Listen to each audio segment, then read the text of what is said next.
Alright, so Phil, what we've got here now is, look, I concede it's not very bad because I clean them all the time, but I've sprayed my couch with the Aussie Encappa I mentioned earlier and foamed it, and then rubbed it in with the car wash brush, agitated it well, and dry extracted, and then followed with wet extract with the dry master.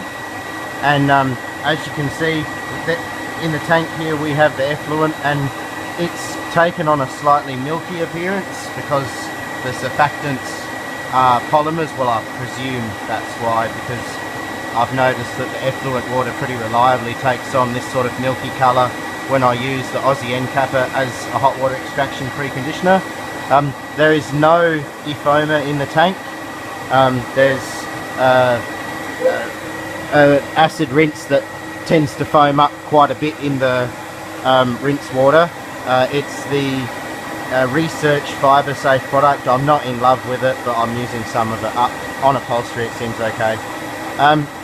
And it does tend to make a lot of foam, but you can see that there's really quite manageable foam levels in the tank. I'm going to dump this in a minute because it's getting a bit full. And I obviously on my couch don't use much in the way of other chemicals because I clean it so much there's no need. So this gives you a fair indication of how much soiling the Aussie Encappa and maybe a bit of rinse itself give you when used as a hot water extraction preconditioner. And it's really not too bad. Obviously if you sucked a bunch of your pre-spray concentrate up, you would get a sea of foam, but dry sucking it out with some soil in it through the hand tool and then following it up with some wet extraction, it's really nothing.